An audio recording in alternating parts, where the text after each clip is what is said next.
Welcome everybody to the Community Virtual Library Hypergrid Resource Library, where we're going to be taking a tour today, hypergrid jumping over to Third Rock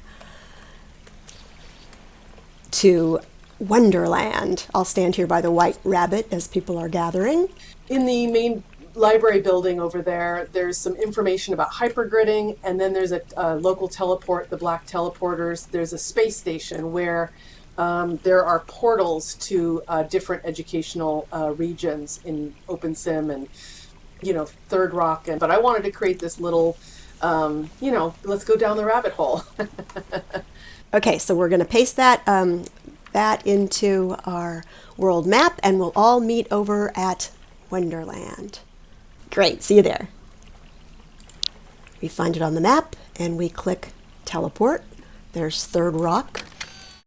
There's note cards throughout this area. She's got these books sitting here, so I'm standing right next to the this little podium, and there's a note card. But you'll notice this is the start of Alice in Wonderland. We're the little pillows behind me. This is where the Alice and her sister were reading their book and falling asleep under the trees. Alice was beginning to get very tired of sitting by her sister on the bank and of having nothing to do. Once or twice she had peeped into the book her sister was reading, but it had no pictures or conversations in it. And what is the use of a book, thought Alice, without pictures or conversations? So she was considering in her own mind, as well as she could, for the hot day made her feel very sleepy and stupid, whether the pleasure of making a daisy chain would be worth the trouble of getting up and picking the daisies, when suddenly a white rabbit with pink eyes ran close by her.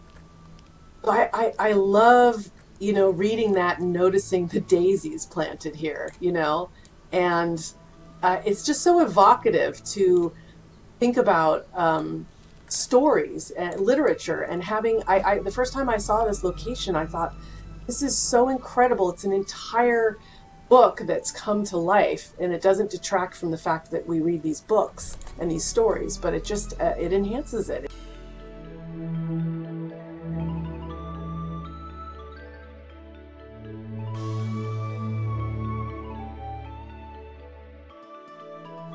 Alice started to her feet, for it flashed across her mind that she had never before seen a rabbit with either a waistcoat pocket or a watch to take out of it, and burning with curiosity, she ran across the field after it, and fortunately was just in time to see it pop down a large rabbit hole under the hedge.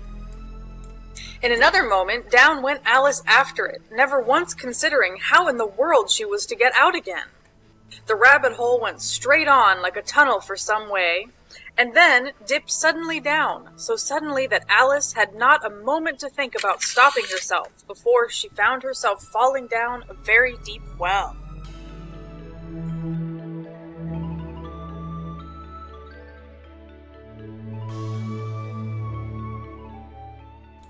There were doors all around the hall, but they all were locked, and when Alice had been all the way down one side and up the other, trying every door, she walked sadly down the middle, wondering how she was ever to get out again.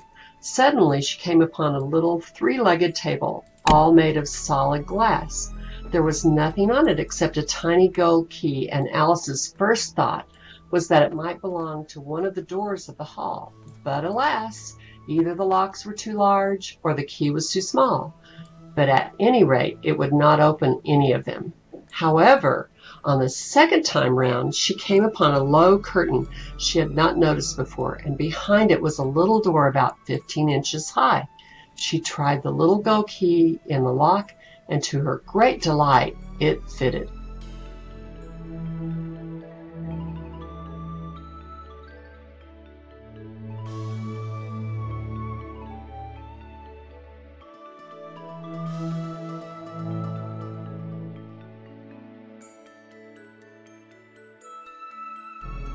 First, it marked out a race course in a sort of circle. The exact shape doesn't matter, it said. And then all of the party were placed along the course here and there.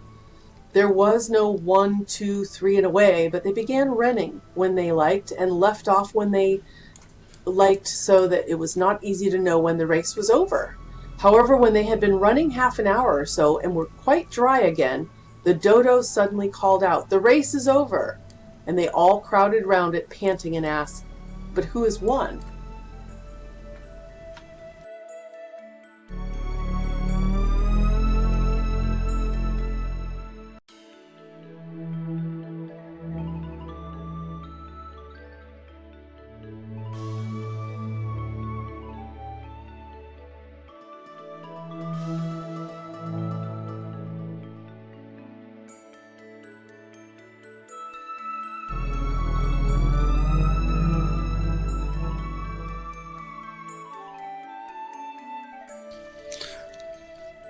There was a large mushroom growing near her about the same height as herself, and when she had looked under it, and on both sides of it, and behind it, it occurred to her that she might as well look and see what was on the top of it.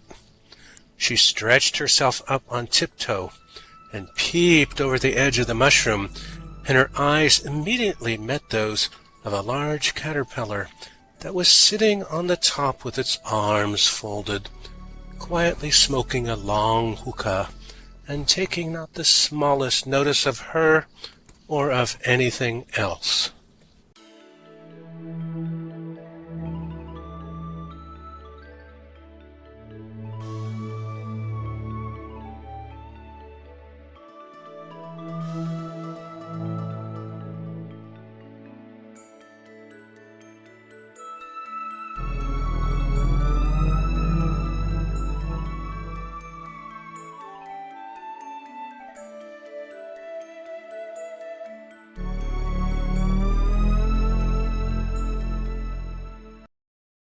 The door led right into a large kitchen, which was full of smoke from one end to the other. The Duchess was sitting on a three-legged stool in the middle, nursing a baby. The cook was leaning over the fire, stirring a large cauldron, which seemed to be full of soup. The only things in the kitchen that did not sneeze were the cook and a large cat, which was sitting on the hearth and grinning from ear to ear. "Please, would you tell me?" said Alice, a little timidly, for she was not quite sure whether it was good manners for her to speak first. "Why your cat grins like that?" "It's a Cheshire cat," said the Duchess, "and that's why. Pig!"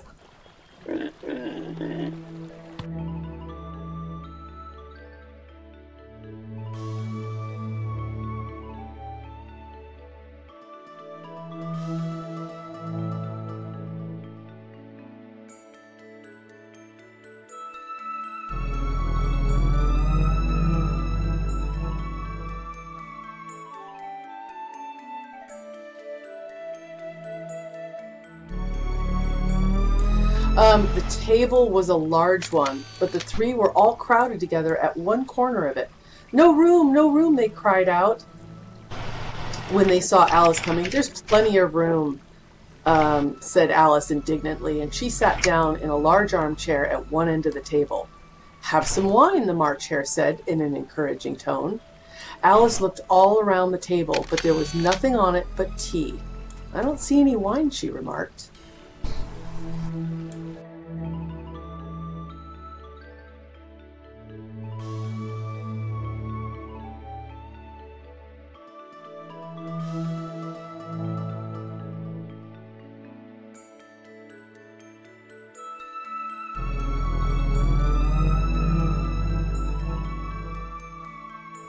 Just as she said this, she noticed that one of the trees had a door leading right into it.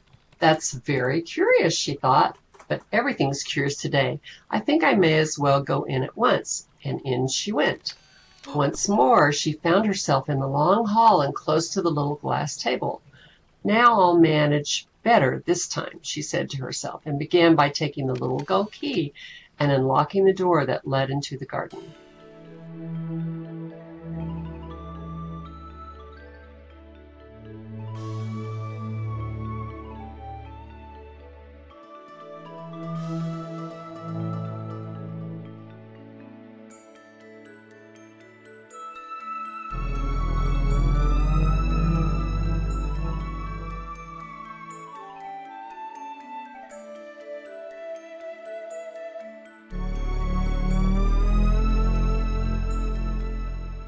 A large rose tree stood near the entrance of the garden. The roses growing on it were white, but there were 3 gardeners at it, busily painting them red. Alice thought this was a very curious thing, and she went nearer to watch them. And just as she came up to them, she heard one of them say, "Look out now, 5! Don't go splashing paint over me like that!" "I couldn't help it," said 5, in a sulky tone. 7 jogged my elbow. On which 7 looked up and said, "That's right, 5, always lay the blame on others."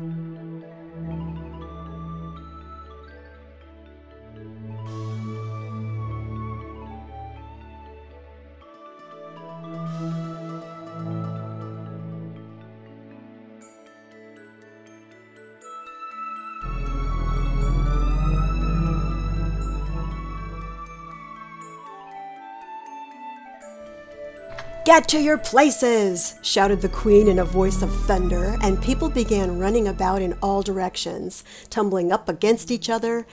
However, they got settled down in a minute or two, and the game began. Alice thought she had never seen such a curious croquet ground in her life.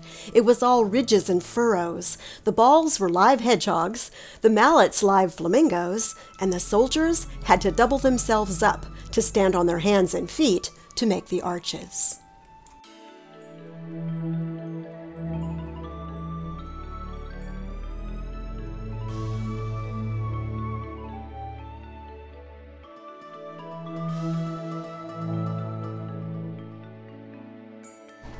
They had not gone far before they saw the mock turtle in the distance, sitting sad and lonely on a little ledge of rock, and as they came nearer, Alice could hear him sighing as if his heart would break.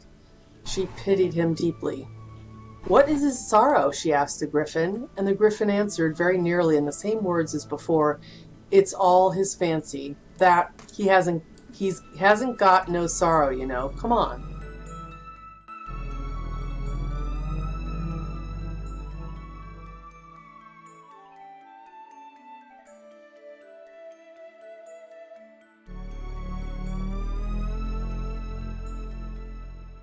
In the very middle of the court was a table, with a large dish of tarts upon it. They looked so good that it made Alice quite hungry to look at them.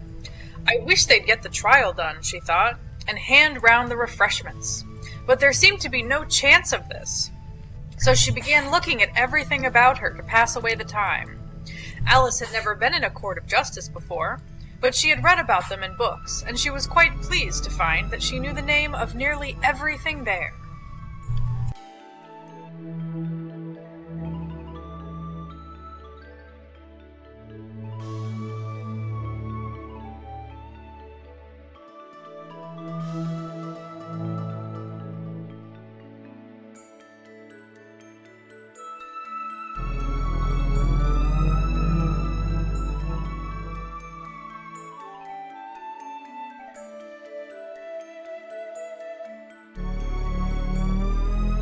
"Oh, Kitty, how nice it would be if we could only get through into Looking Glass House.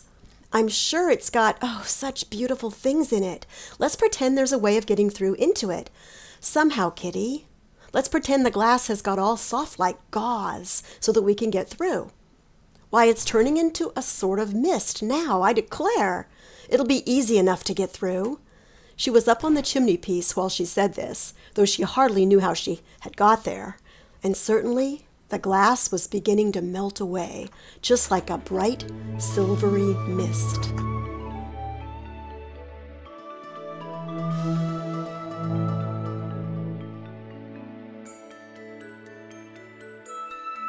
This time she came upon a large flower bed with a border of daisies and a willow tree growing in the middle. "Oh, Tiger Lily," said Alice, addressing herself to one that was waving gracefully about in the wind, "I wish you could talk." "We could talk," said the Tiger Lily, "when there's anybody worth talking to." Alice was so astonished that she could not speak for a minute. It quite seemed to take her breath away. At length, as the Tiger Lily only went on waving about, she spoke again in a timid voice, almost in a whisper. "And can all the flowers talk?"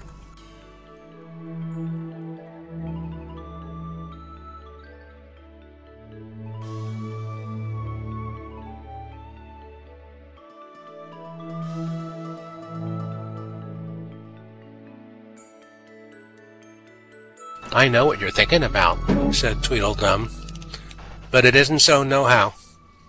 Contrariwise, continued Tweedledee, if it was so, it might be, and if it were so, it would be, but it isn't, it ain't, that's logic.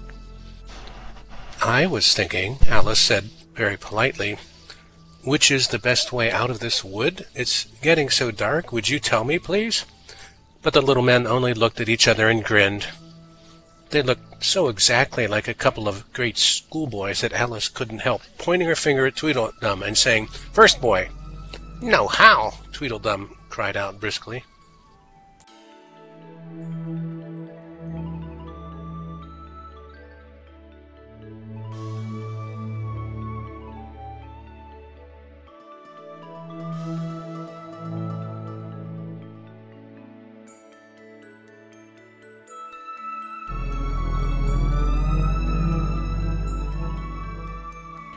She looked at the queen, who seemed to have suddenly wrapped herself up in wool. Alice rubbed her eyes and looked again. She couldn't make out what had happened at all. Was she in a shop? And was it really a sheep that was sitting on the other side of the counter?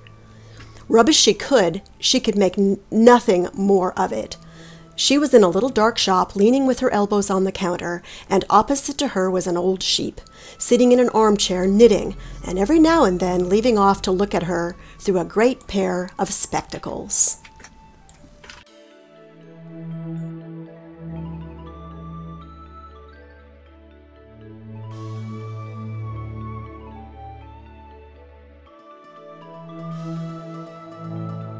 So the boat was left to drift down the stream, as it would, till it glided gently in among the waving rushes. And then the little sleeves were carefully rolled up, and the little arms were plunged in elbow deep to get the rushes a good long way down before breaking them off. And for a while Alice forgot all about the sheep and the knitting, as she bent over the side of the boat with just the ends of her tangled hair dipping into the water, while with bright, eager eyes she caught at one bunch after another of the darling scented rushes. "I only hope the boat won't tipple over," she said to herself.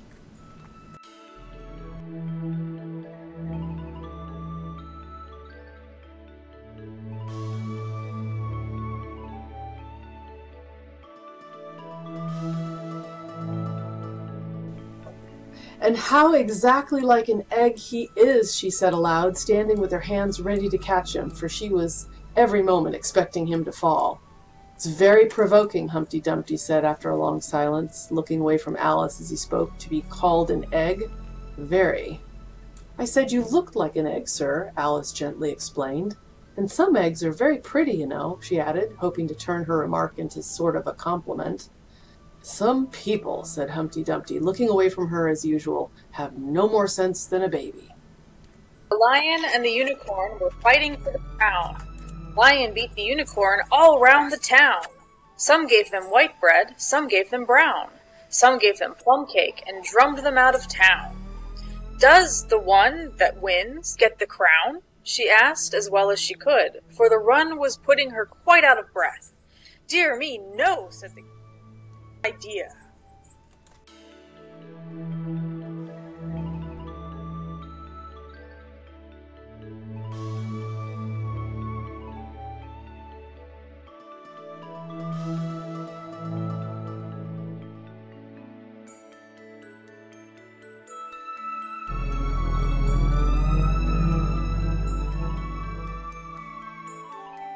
"She's my prisoner, you know," the Red Knight said at last. "Yes, but when I came and rescued her," the White Knight replied. "Well, we must fight for her then," said the Red Knight, as he took up his helmet, which hung from the saddle and was something the shape of a horse's head, and put it on. "You will observe the rules of battle, of course," the White Knight remarked, putting on his helmet too. "I always do," said the Red Knight.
It works. I took off my book hat.